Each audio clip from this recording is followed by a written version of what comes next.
My name is Verena Kurka and I cordially welcome you into this podcast today, Neue Musik, Leben.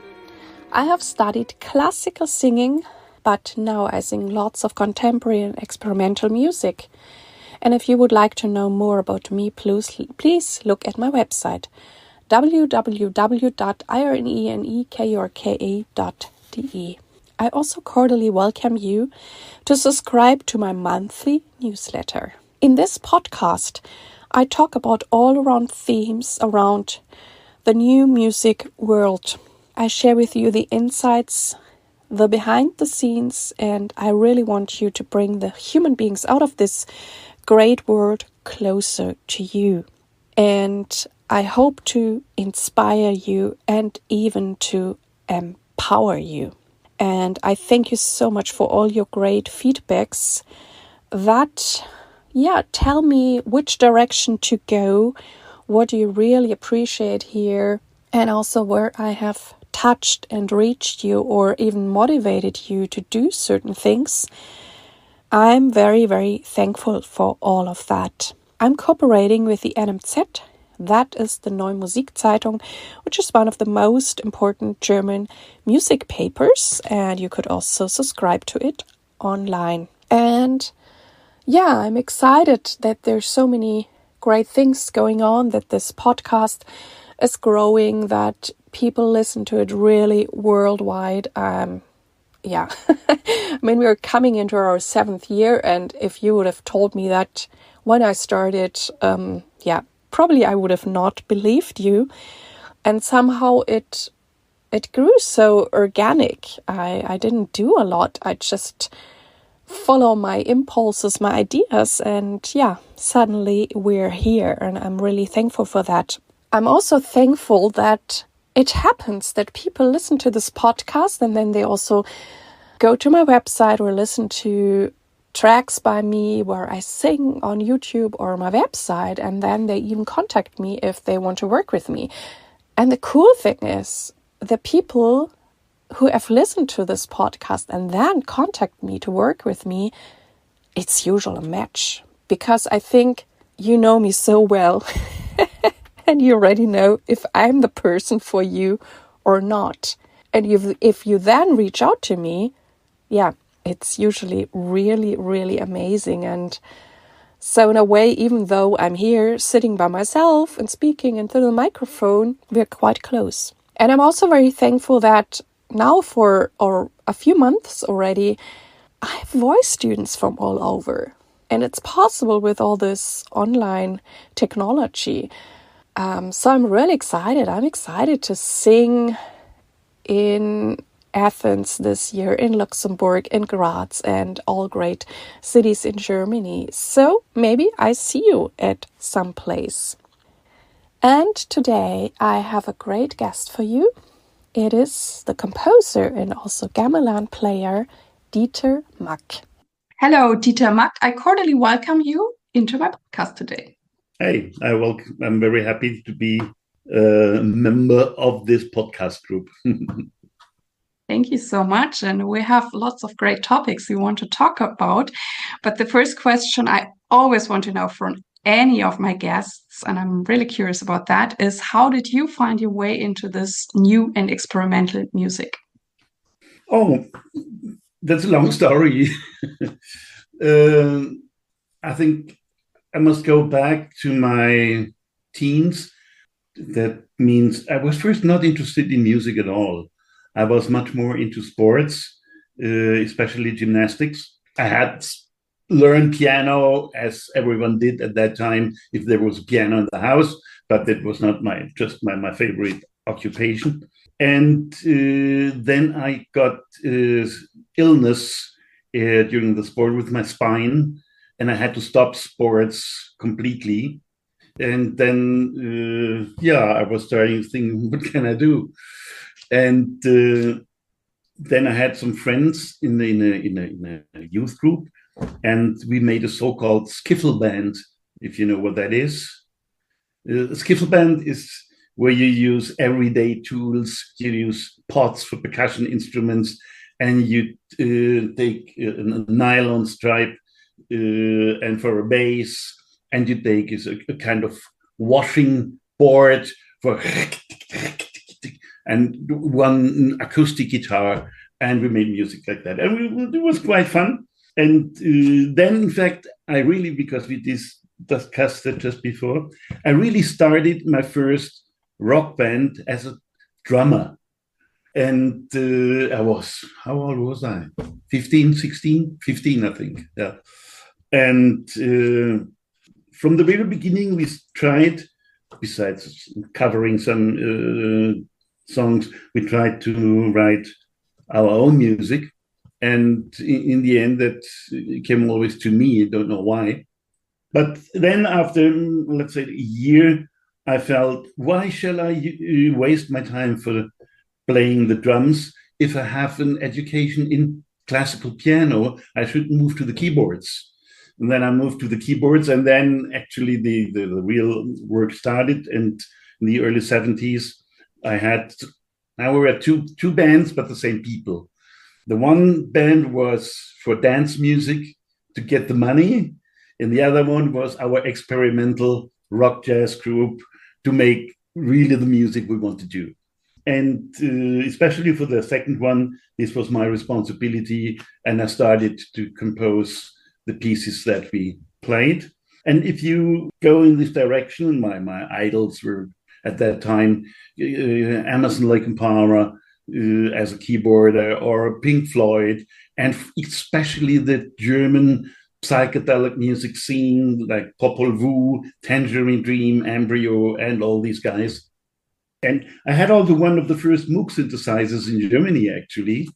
So I was very early into electronics at that time.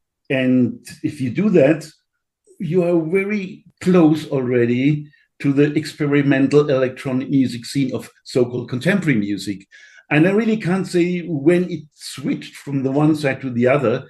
In a way, it was a continuous move from the one side to the other. And I remember there was one crucial event. At that time, the Nationaltheater Mannheim had a very big reputation for modern dance. And there was a performance of the Nederland Stars Theater with the choreography by Hans van Manen. And he made choreographies to the Telemusik from Karl-Heinz Stockhausen, a complete electronic piece from 1966, and to the Banquet Celeste, one of the early organ pieces by Olivier Messiaen. And this was, for me, a new world, and I had a very strong influence on my own thinking. And then I really switched more and more into this electronic world. And then I visited, I tried to find out where electronic music is made, and I got in contact with this experimental studio of the Heinrich Strobel Stiftung in the Südwestfunk, which was in Freiburg, still is in Freiburg. And they had just been established, and they made courses for composers. And even I was not yet the real composer, I just applied, and they invited me. It was quite funny because I knew much more about electronic music than the already reputed composers. But I had no idea about composing. Yeah, so it was a very nice combination. Yeah, and that's how it started. And then this was also the reason that I came to Freiburg for studying, because of the studio. And so it means my first musical works were mostly electronic pieces up to 1978, when it stopped at once. Oh, really? Yeah. So then when you were in Freiburg, after you got accepted to the electronic studio, you also then applied for the Hochschule there? Yes, or yes. Yeah, so you I applied to the Hochschule. Proper study. Right. So that the work in the electronic studio was just like a kind of assistant. At the beginning, got some small jobs, and finally I got a real contract with a monthly salary, 300 mark. It's not very much at that time. For a student, it was quite a lot. Mm-hmm. Yeah? And But I did my formal studies at the same time, parallel at the Musikhochschule in Freiburg in composition theory, music theory, and piano. So that's it. And you just mentioned there was a time that you stopped doing electronic music? Really? Yes. Yeah. But that happened in 78. I studied from 75 until 18. And in 78, I had my first visit to Bali. And this Balinese music experience turned me upside down, so to speak. And I said I have to start from scratch again with everything in my musical thinking, in my philosophy of life, etc., etc. And then I felt electronic was nothing interesting for me anymore. Wow. How did you get to Bali? With the plane. But somebody invited you, or No. I don't know. Yeah, in a way, it was like that. There was a funny experience during my studies. My composition teachers were Klaus Huber and Brian Ferneyhough. And I was mostly together with Brian Ferneyhough, actually. And he had a quite international class, people from Canada, USA, Japan, Sweden, Norwegian, and German. And one day he said, it could be interesting for the class if everyone gives a kind of talk in the seminar on his or her respective musical background or culture, not knowing or not recalling at that moment that his Japanese student did not know anything about traditional Japanese music because he was Western educated. Yeah. So when he was aware that this idea was almost to fail, then he said, okay, if it's like that, I give you some things to do. You must take care of another. He was never interested in other musical cultures, by the way. So I still don't know why he motivated us to do so. And I asked him years later, why did you do that? Don't ask me, I can't tell you. So, and then I said, Dieter, would you be interested to make a paper on Balinese Gamelan music? I have never heard any sound at that time. And I said, yeah, okay, why not? I said, okay, I have a friend. He's the ordinarius for musicology in Basel, Professor Dr. Hans Oesch, and he's also specialized on Bali. I will give him a note and you go to him and he will help you. At that time, as there was only one record from the Deutsche Grammophon, a 3-record set on Balinese Gamelan from Gongse Batu. I bought that. Wow, really? One CD? That's at that time was one, no CD, vinyl. Oh, LP, yeah. Yeah. We are in the late 70s. Yeah, right. And I bought that and didn't understand anything.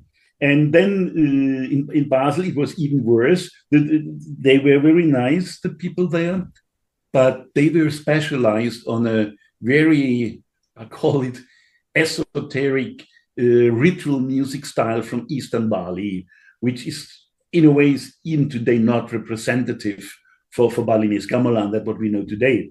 And so I got this information, but I thought this is the Balinese Gamelan music, what they tell me, what they gave me. But it was just this ritual music from Eastern Bali and the mountain area. It also didn't appeal to me, but I made my paper and my presentation, and so this was finished. Weeks later, and I can't say why, all of a sudden I felt, I'm curious. In fact, I would like to know what's going on there. Then I just went to a, what you call, travel agency, Reisebüro, and I said, sorry, I would like to go to fly to Bali. How much does it cost and how does it work? Oh, it's very interesting, not complicated. But finally, I bought my ticket. My parents were going crazy, but I didn't care. And then I got a contact address from these Basel people in the capital from Bali, And then I flew there, and then I went to this guy, and this guy then brought me into a village. And then what happened there in the next 2 months was so exciting for me that, as I said at the beginning, it turned my whole life upside down. So, was this your first time abroad? my first time abroad alone, yeah. I Wow. was 2 times with my parents on holidays in Sweden, in France. But in a way, yeah, it was the first time abroad, It and must be also a shock because I mean, I've never been to Bali yet, but I mean, it must be such a different culture than anything in Europe or yeah, the food, everything. even at that time, I mean, there was this already the beginnings of this tourist atmosphere at the beach, but I was not interested in that. Yeah? So the village where I was staying, there was no electricity. There was no street. In fact, it was a footpath, and after 1 hour rain, you were closed up in the village, and also no communications, no cars, nothing. It was just very pure in the nature. And in the first moment, this was extremely exciting for me, but after 3-4 days, it turned around something other because I was alone. I didn't have anyone to talk with about my experiences, and I still couldn't speak the language.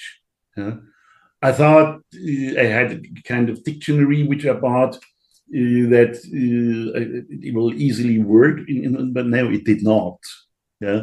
So in the very first, I could hardly communicate with the people, and had nobody to communicate at all, and that became a mental problem.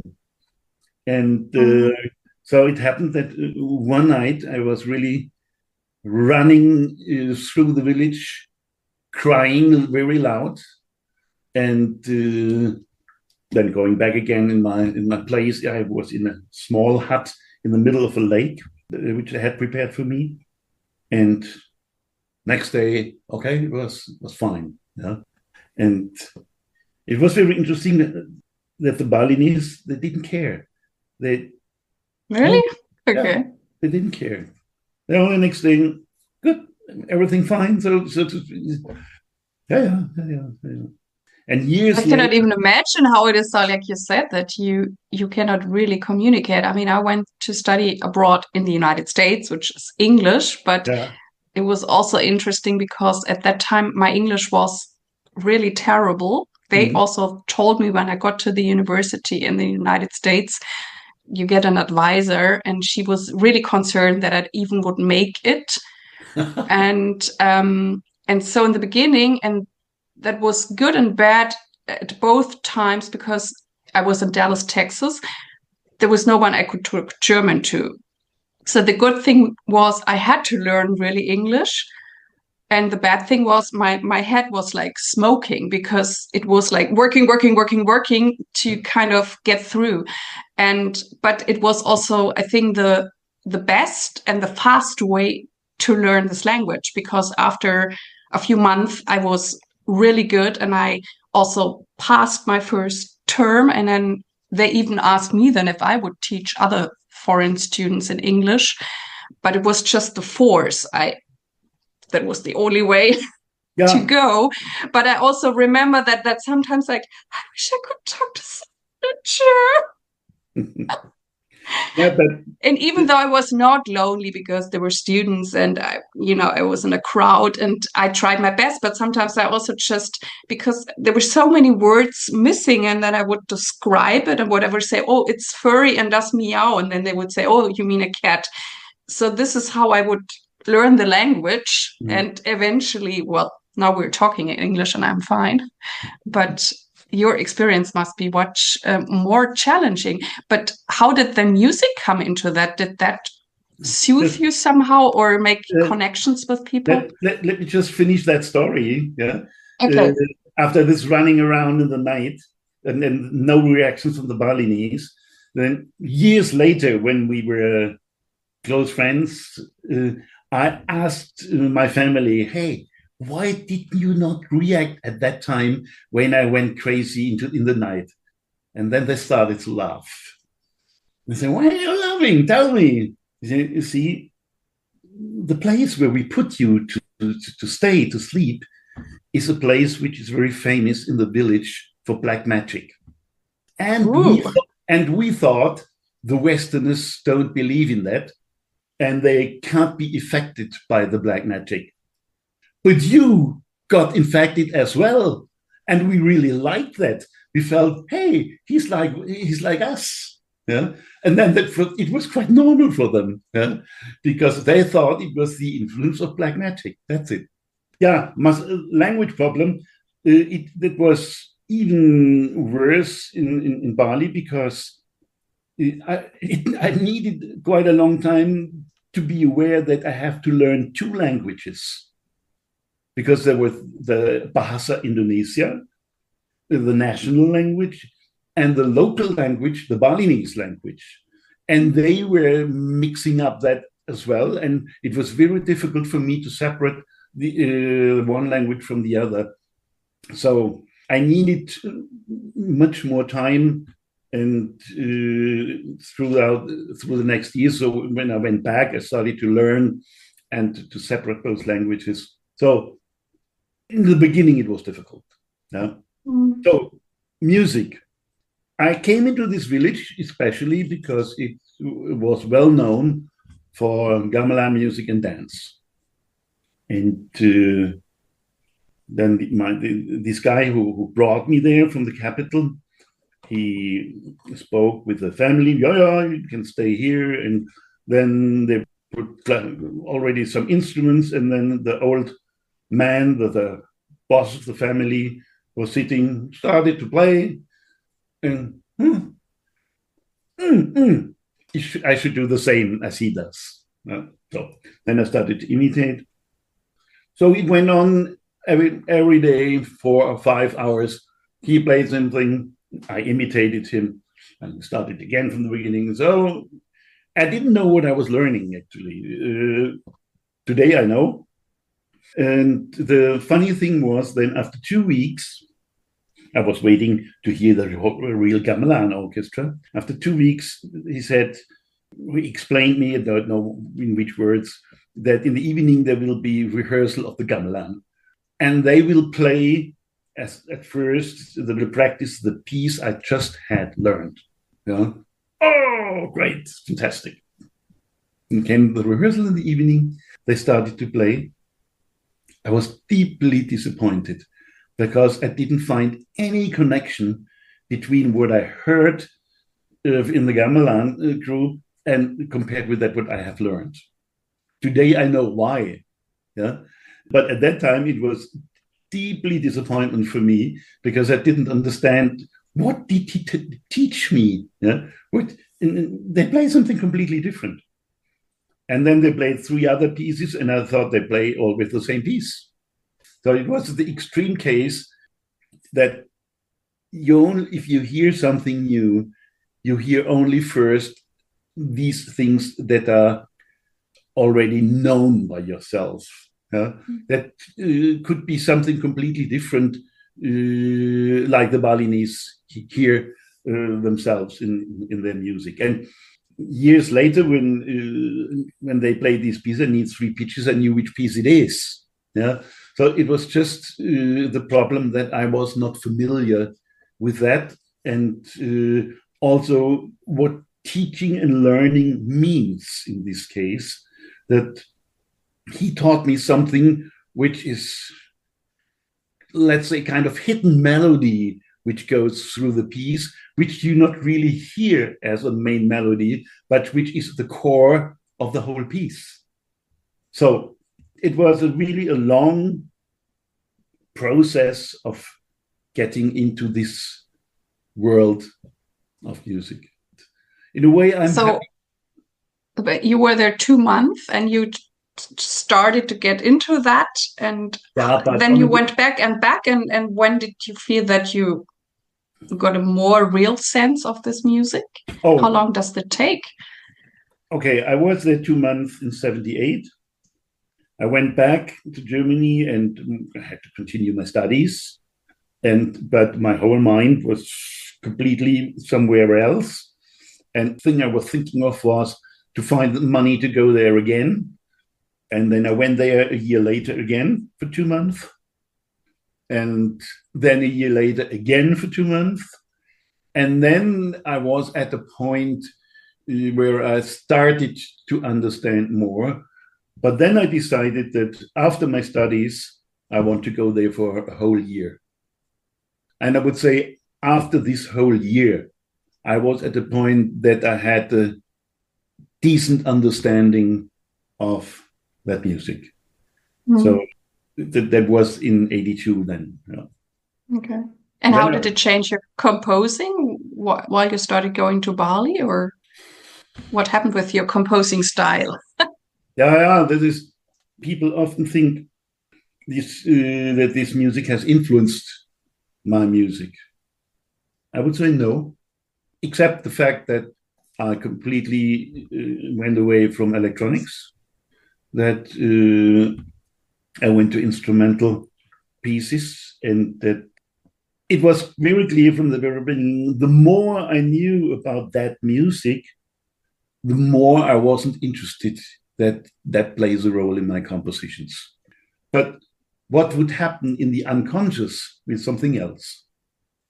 But this aspect in the unconscious had less to do with the musical language itself, but more with the way of playing, the way of performance, this kind of collective playing. And I started to find concepts in my music where this kind of collective playing could be realized. And there is, so the influence is much more in this kind of playing attitude and less in the musical language itself. Except that I'm interested in metal sounds since then. Yeah. But this is a very superficial aspect. You have also metal sounds in Western music. You need not go to Bali for that. Yeah. And you already played in your skittle band. There you also had metal sounds. Yeah, right. Exactly. Yeah. So, apparently, I was a heavy metal person. Heavy metal was not yet on the scene. And you discovered all this great music in Bali with the Gamelan. Did you also go to other places then in Southeast Asia? Did you got to know more about this area? No, not at that time. I was shortly for 2 months also in South India. A friend of mine was studying flute there, as in South Indian flute, and he said, "Come by, you can learn a little Mandangam." And but it was very important that I did that, because I felt, okay, Balinese Gamelan is a very complex music culture and culture itself. South India is a very complex culture and music itself. I can't get into both at the same time. This is too big. Yeah. And then I said, I had to do this slight experience to know, no, I focus on the Gamelan. And so that means after that short visit to Madras, I did never go anywhere except to Bali for the next 10 years. Yeah. And the first trip outside Bali was then in 88, but that's another story then. So and then you were also interested to bring this music or also the Gamelan music to Germany? Yeah.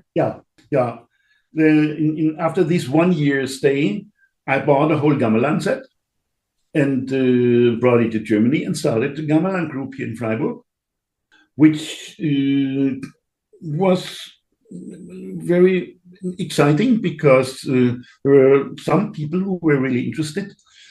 The problem was we were never enough to play in a whole orchestra, because the whole orchestra needs 25, 27 people. But just by chance, we were contacted by the second group in Germany who played Balinese Gamelan. This was in Munich, and they had some problems in the group, and they had heard from us, and they wanted to know how we deal with these social problems within the group. And then we came in contact, and they had the same problems regarding the amount of people. And then we decided that we should work together. That means from that on, which was in 85, I would say, in 85, all concerts we did with the best people from both groups. We call that our all-star band. And one time it was on the name of the Munich group. One time it was on the name of the Freiburg group, but it was always the same people. That was very good. We didn't care about, there were no animosities between us. We just worked together. We knew that in Holland, for example, where the Balinese groups, they fight each other because everyone wants to be the number one. We didn't care about that. We just brought it together to make the music as good as possible. And was the audience curious in hearing gamelan music? Very different. Yeah, the audience was generally quite curious. Yeah, but there was a time in the 80s where the interest was much more in more esoteric aspects, where a lot of people from the New Age field.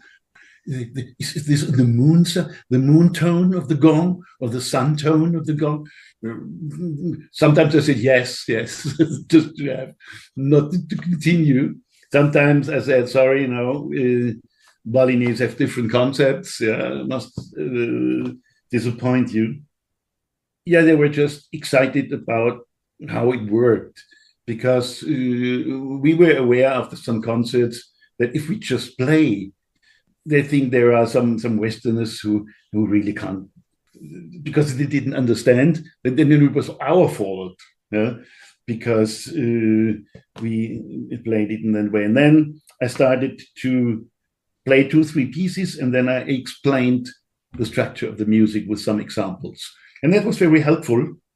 Then the perception of the people changed very quickly. They didn't understand it, not 100%, but there was another kind of awareness of that what we did.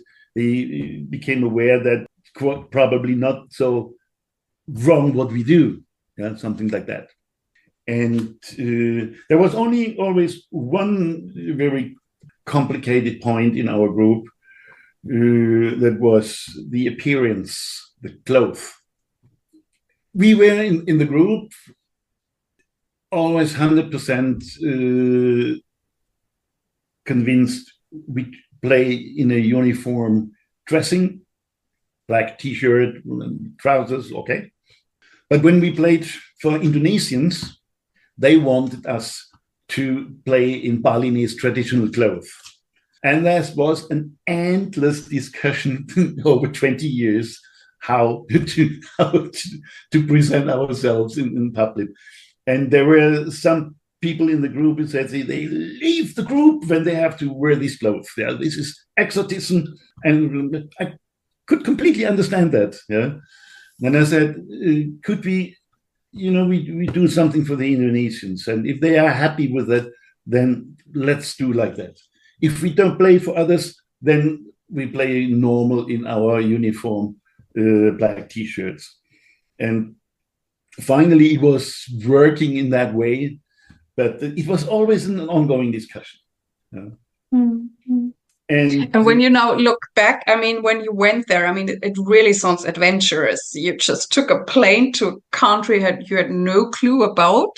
Yeah. And those were the times without internet, whatever, iPhones and all that. Yeah. And you went there and whatever, you wrote letters or maybe sometimes had an expensive phone call or so on. And now we are having whatever, internet, we're having social media. Do you feel now we're somehow more connected, or do we know more what's going on, or does it still feel like two separate continents, or what has changed? Yeah, it's a good question, which it's also difficult to answer.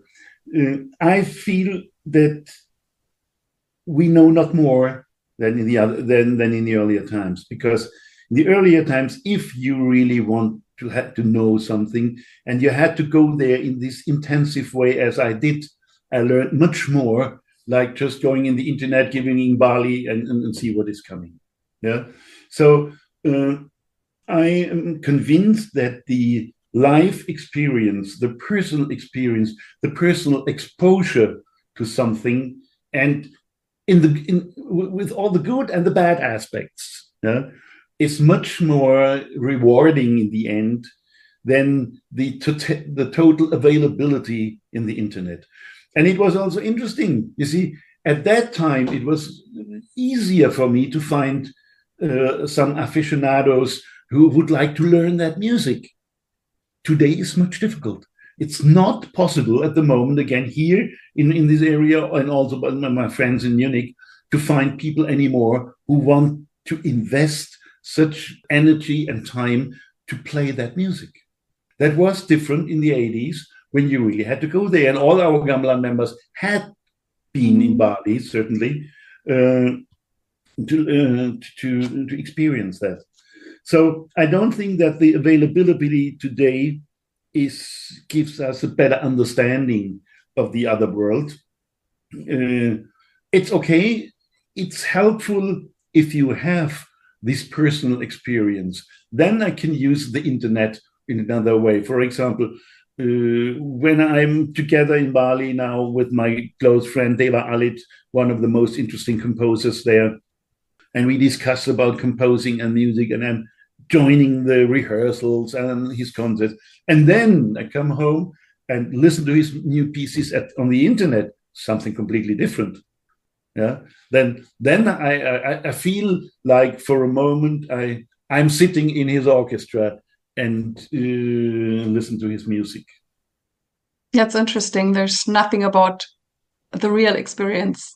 Yeah. And going to a concert or really practicing or learning an instrument or whatever it is. Yeah. I mean, that's just, and I think even if you have now all this electronic possibilities and AI and so on, you can never substitute that, I think. I mean, we don't know, but I think so too.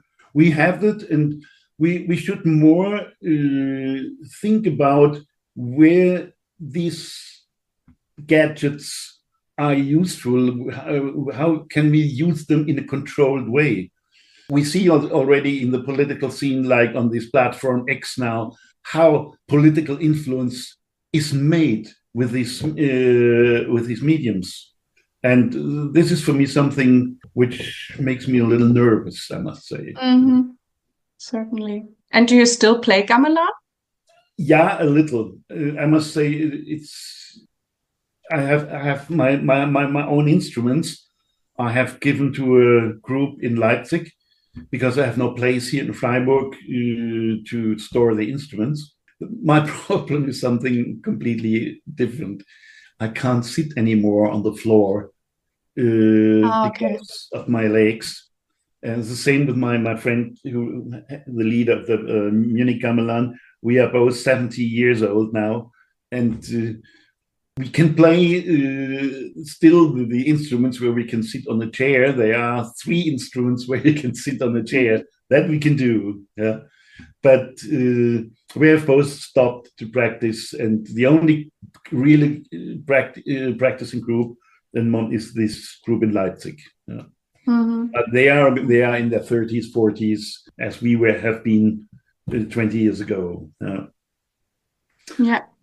And you also have been teaching composition for a really long time, I think in Lübeck, right? Yeah.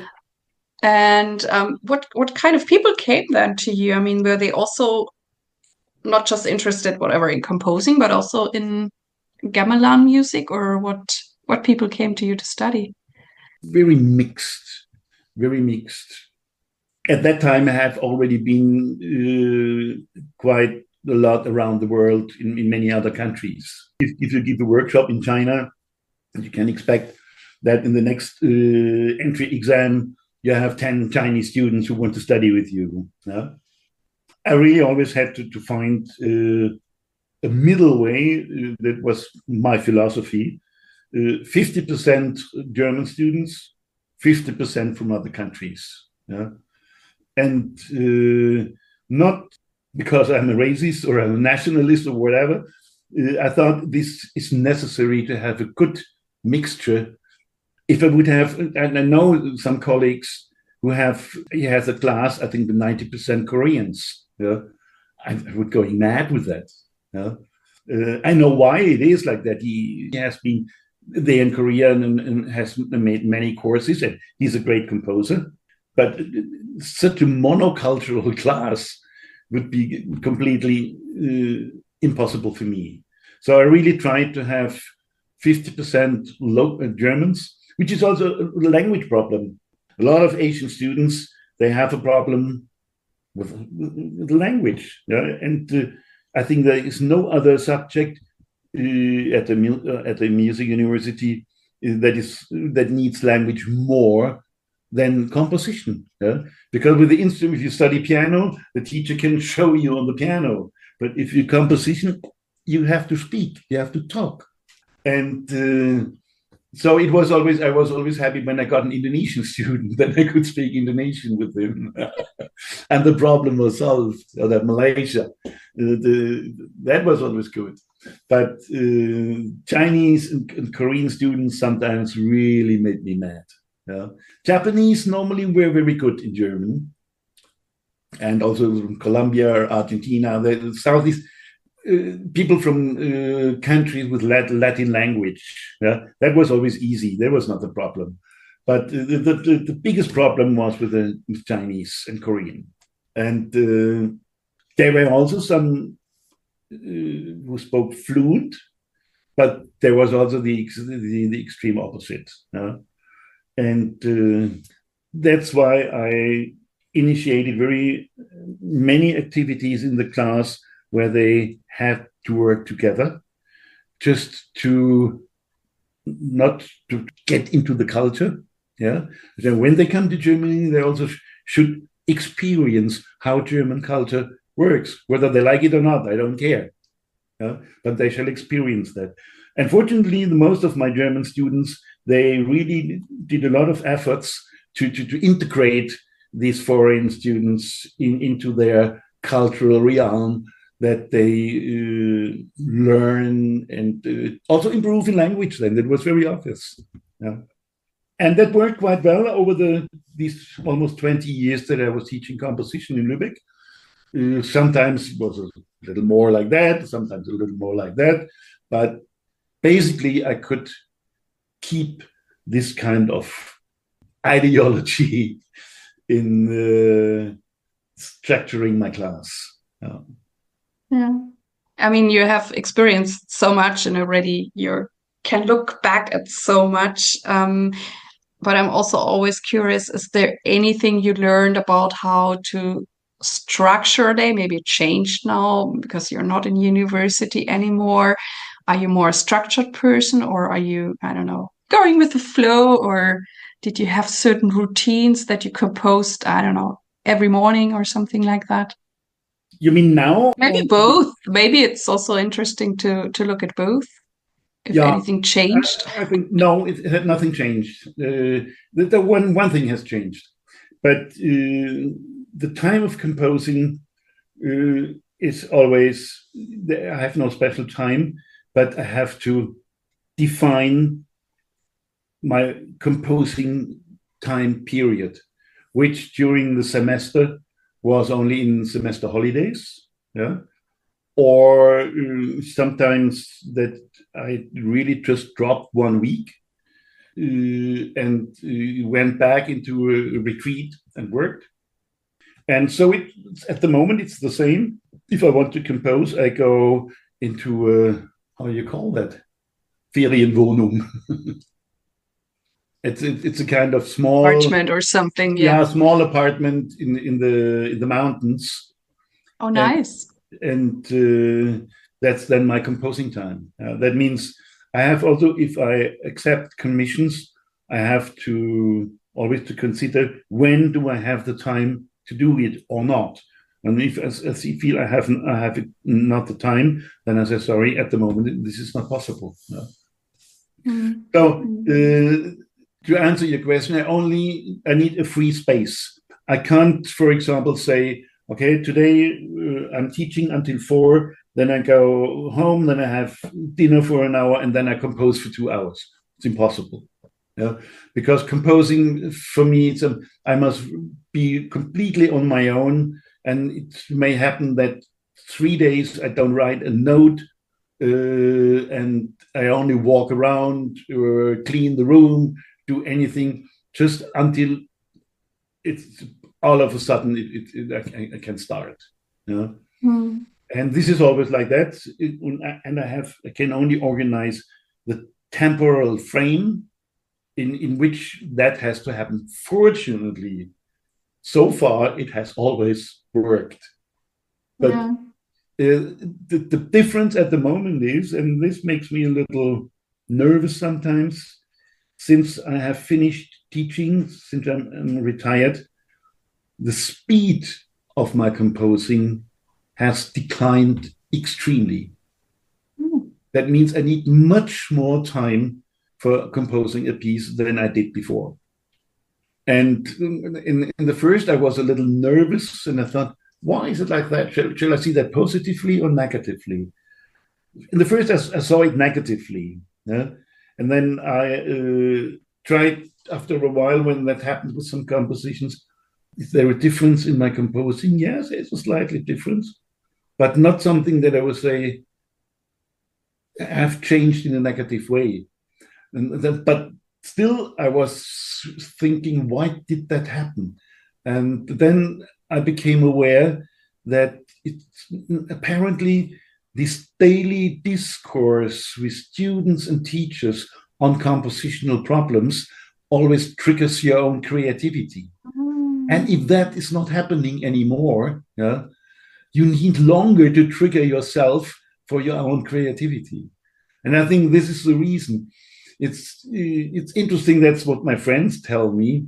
When I'm now, for example, last Saturday, I had 3 very good musicians here as a guest, and they tell me then that I really start to talk like a waterfall, yeah, and because they weren't used that I do that, yeah, and then I became also aware that there was again this university situation, yeah, this kind of discourse with these 3 friends who were visiting me. Yeah, that means I compose. I also wonder if it's a different feeling for time, because when you were at university, I mean, you had a structure, and as you said, you composed in the breaks, but you always had a structure, and maybe, I don't know, now you have less structure, more freedom, and no. Maybe it takes more time. No. But that has a little to do with my way of working in the university. I was completely unstructured. Yeah? I had some regular events like my seminar and my Gamelan group, but these were the only constant events. All the other things were completely changing because, you see, one time, formally, each student had the right of 90 minutes individual class per week. But that's impossible because there is a student, he is writing an orchestra piece. He needs 3 weeks on his or her own. Yeah? And then maybe in 1 week, I'm meeting him or her 5 times, yeah, after that. So he was completely unstructured. And besides, I was 8 years of that whole time. I was also in the presidency of I was vice president of the Musikhochschule Lübeck. And in this function, I had to go there, had to go there, had to go there. Then I was in the DAAD selection committee, then in the Goethe Institute advisory board. So there were so many things which always impeded to have a regular work. It's even more regular now, yeah? and I'm not very happy about that. Interesting. I think this kind of irregularity in work also once again triggers creativity. Mm-hmm. Yeah. I have the feeling I know both. Sometimes it's like when I know also before we started our interview, I knew I had whatever an hour to do something, and I was like really eager to do it, and I got it done. And sometimes I like that to know, okay, I just have this hour, and then sometimes it makes me tight, and then I don't start a certain work, and I say no, I will do it when I have whatever 4 or 5 hours or so of free time, and it's always changing. Yeah, it's interesting. And when you look at your life, or also when you accompanied so many students, what do you think is important that you live this path, or this path of a composer, authentic and true, that you do really what fits to you? How did you help your students? I help my students in that way that when they started to imitate me, and I sent them home. I was very radical when I felt he's imitating me. Then go home. Yeah, that's not why you are here. You should find your own way to do. And even if you would finally decide not to become a professional composer, that's fine for me. I would say my four best students, they have completely different professions. One is now the concert dramaturgy at the Staatstheater in Karlsruhe. One is at the criminal police in Wiesbaden. Wow. One is, I only know the German word, maybe you know the English, Fluglotse.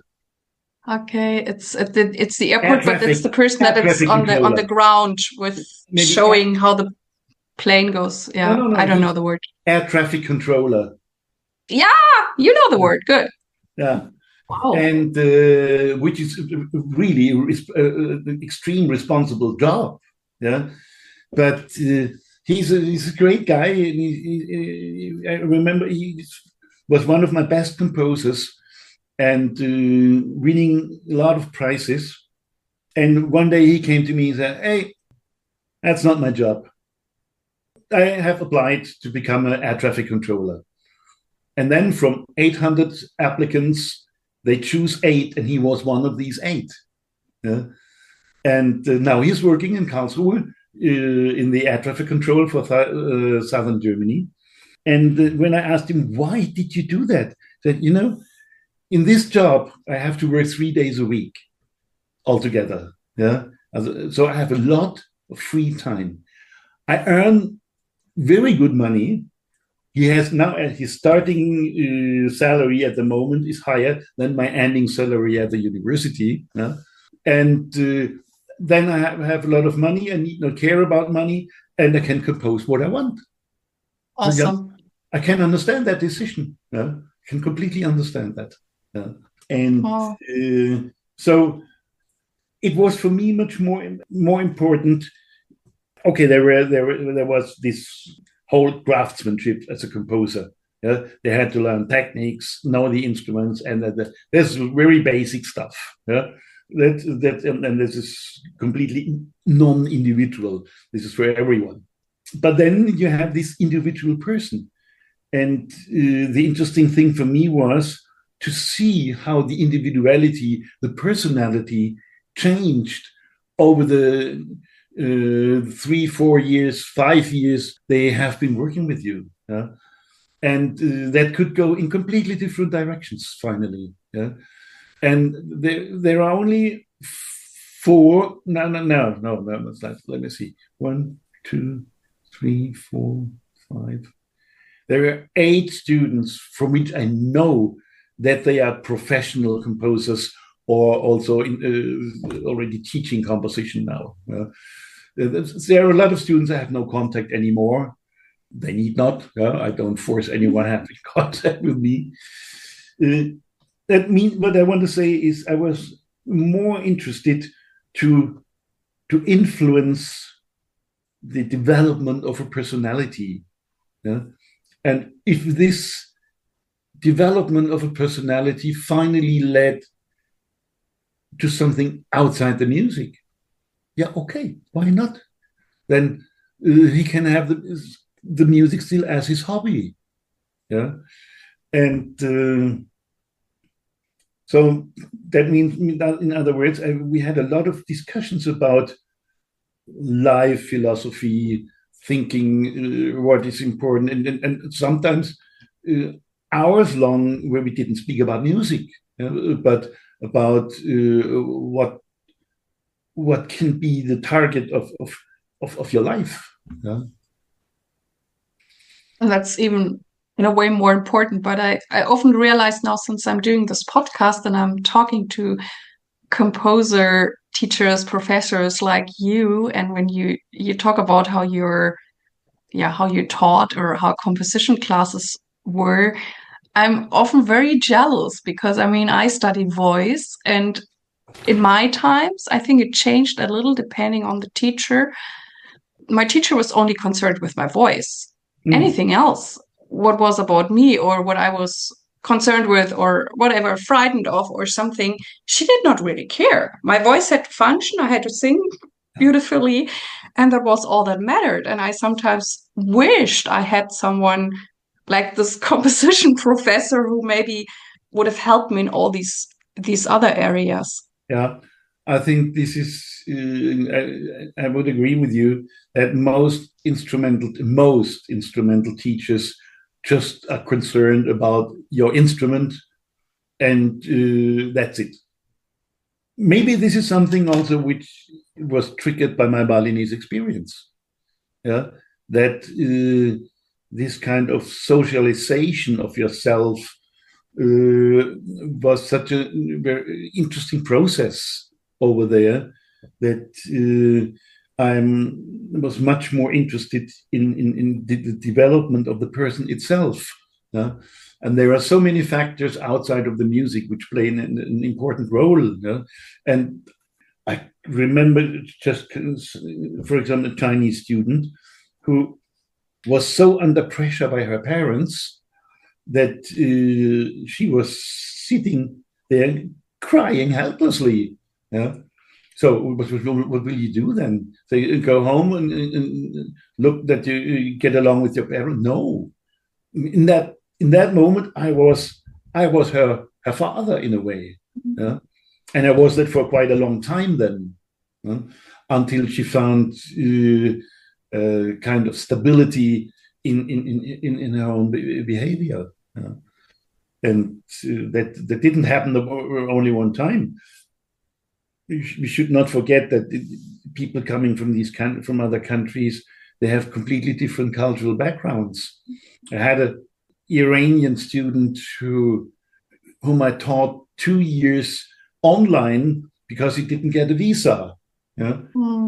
So then when he was really allowed to leave the country with very many difficulties, and I must say with some vitamin B by myself, because I have good connections to the foreign department.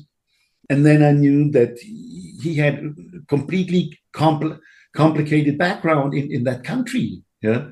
And for him, this was now like coming out of a prison into a free world. Yeah. And but he also saw it's a free world, but also not such an easy world. So, but these are things which you have to deal with as a teacher. That's at least my opinion. Yeah. Mm-hmm. Certainly, yeah. But I also think, I mean, I only went to the United States, but it also changed so much for me because I think whenever you leave your country or your culture, you learn so many new things about yourself. Or even when you then come back, or when we came back to Germany, things were so differently. Or I also, whatever, appreciated some things more that before were just there. Like when you go to the United States, I mean, the thing is, there is no real old architecture, which sounds maybe weird, but that was one thing I was missing a lot. Because, I mean, they built churches, but they're new and they built them after European models. And so when I left, or I also had to leave because my degree was done, I really was looking for old buildings. And it was good that I first went back to Nuremberg, where I grew up, because it's a medieval town, and I had these old rocks and those old churches and an old wall and so on. And I really loved it because we have this rooting here in Europe, because we have old stuff, we have old history, and I mean, the history of the United States is very different. And so I find that very, very important. And I'm glad that, I mean, especially in the music world, we often travel and go to places, and this is such a big gift to experience so much more. Yeah, I see that. I also feel I'm very privileged with that, what I was allowed to do in my life. Even with the negative aspects, which belong to this as well. Yeah? My contacts with Indonesia, for example, were not always very pleasing. Yeah? This was a military dictatorship in the 80s, 70s, 80s. And that was not so easy sometimes. But this belongs also to my life experience. But it's a good point that you say in the US that they have this lack of history, which in a way makes things easier for them, especially in arts. For example, as a German composer, you always feel the burden of your history, which you, and my Freiburg was a center for that. As a composer, you are responsible in a dialectic process to your history. For an American composer, he would laugh like crazy if I tell him that. Yeah, I once had a discussion about that with Philip Corner, and he said, "Why do you do that? Yeah? You need not. Yeah? You are a free artist." Yeah?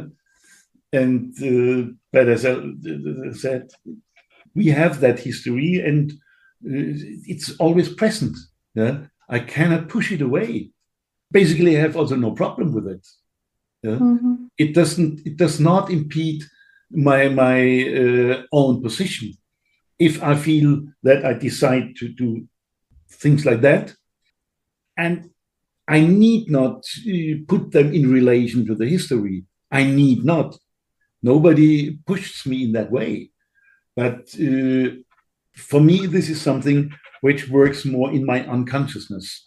So, but I know that there are composition teachers there were composition teachers. Today, it's not anymore like that.